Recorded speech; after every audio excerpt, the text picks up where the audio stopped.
I stand here as both the governor as well and somebody who knows the community in Paramus very well.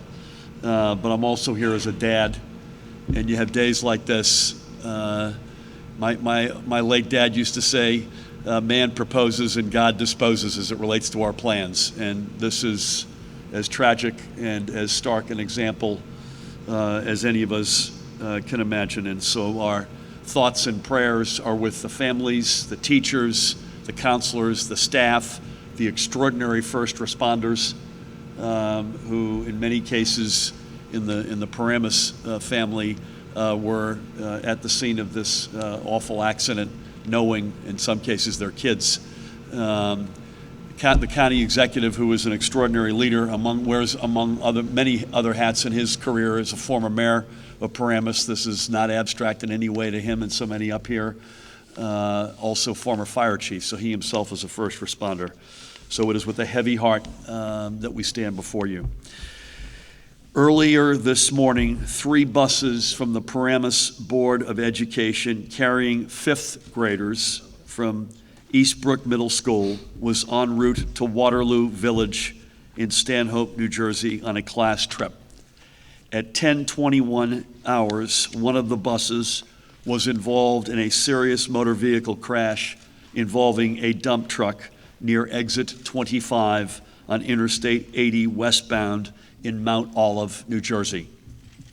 There were 38 students and 7 adults on the bus, including the driver. A total of 43 people of that 45 were injured and transported to area hospitals for treatment. We know that 21 patients are at Morristown Medical Center, 10 patients at Hackettstown Hospital, 3 patients at St. Clair's Dover, 4 patients at St. Clair's Denville, 3 patients at UMD NJ Newark, and 2 patients at St. Joseph's in Patterson. Some patients are in critical condition and currently undergoing surgery, so please keep everybody in your prayers. I'll repeat this one more time, although this is going to be released. 21 patients at Morristown Medical, 10 patients at Hackettstown Hospital, 3 patients at St. Clair's Dover, 4 patients at St. Clair's Denville, 3 patients at UMD NJ Newark, and 2 patients at St. Joseph's in Patterson. There are 2 confirmed fatalities, God rest their souls, 1 adult and 1 student. Again, 2 confirmed fatalities, 1 adult and 1 student. We are not releasing any information regarding the fatalities at this time. And at that moment, I'd like to ask County Executive Jim Tedesco to come on in and say a few more words here. Thank you, Governor. Tough day here in Paramus. 65 years I lived in this town, and it's difficult to stand here today to talk about our education community suffering so deeply. But I have to tell you that this community is strong. This community has an outstanding leader in Mayor LaBarbiera, and we're going to continue to move forward, but also recognize and understand what happened to a teacher and a student today. They came this morning to educate, to learn, and the other students and teachers that were on that bus were here to take care of them. And as we stand here, our thoughts and prayers continue to go out to them as they recover in the hospital, as the governor said. This community has been strong. It will continue to be strong. It will come together and support the entire education community. The 2 remaining buses that were part of the convoy or the group of students have returned to the school, and the children have been reunited with their parents. Parents of the injured children are being transported to the respective hospitals by law enforcement or in their own vehicles. And to be reunited with their children. We will not be able to comment on the accident, the injuries, or the fatalities, due to the fact that this is an ongoing investigation.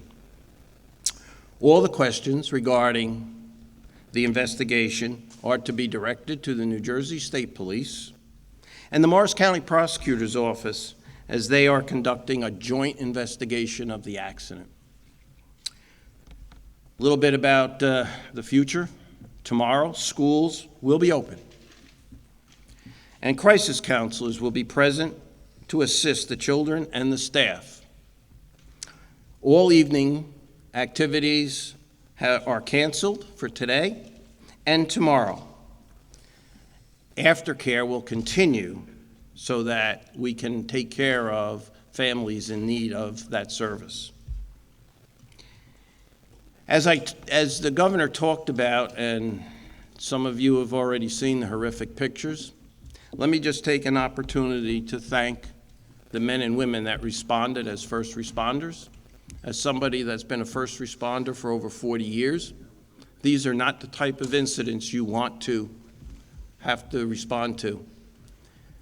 But it was their work, their effort, that helped minimize and save some of these students. So I want to thank all of the first responders that were out there today.